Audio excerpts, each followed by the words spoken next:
ဂျာကြီးဘာကတနေ့ဖိုင်စုကြည့်ရပါတော့ကြည့်မှာပေါ့နော်လို့ကြားတဲ့ထွက်လာမလဲမသိဘူးပေါ့နေတော့ခုံတယ်ပေါ့နော်ဒါပေမဲ့ကြားလည်းပဲထွက်လာပေါ့ဒီဗီဒီယိုကအခုအောင်ပါပြန်နော်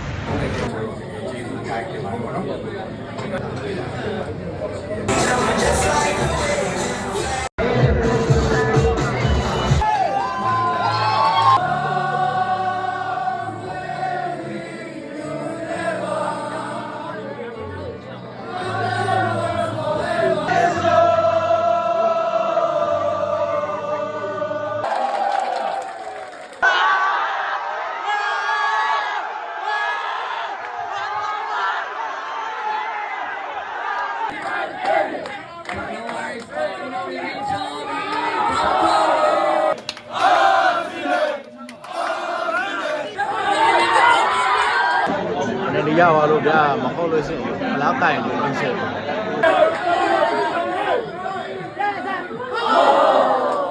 အားရဆုံးတဲ့ချက်တွေကတော့အနေငယ်ပြောကြတော့ဖြစ်နေတယ်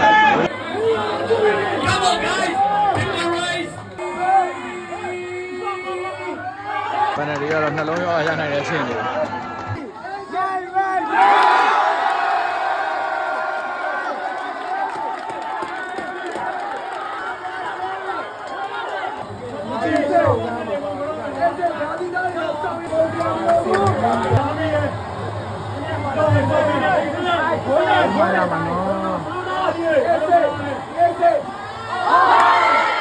ဆောင်းရက်ဆက်ဝါးကွာကန်တရားဆောင်းရက်ဆက်ဝါးအဲ့တေ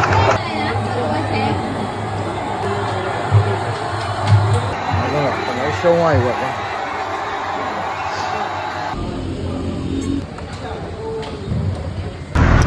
ဟုတ်တယ်တော့ရှုံးတဲ့လဲလျှောက်နေတာပါ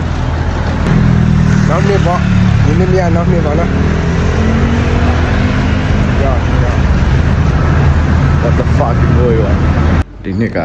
အာဆင်နယ်ကနေကြောင်နှစ်ခါလောက်တယ်ပေါ့နော်ပထမတစ်ခါမြန်လေးချန်ပီယံဖြစ်လို့ပျော်ရတဲ့နေ့ကြီးပေါ့ဒုတိယတစ်ခါကတော့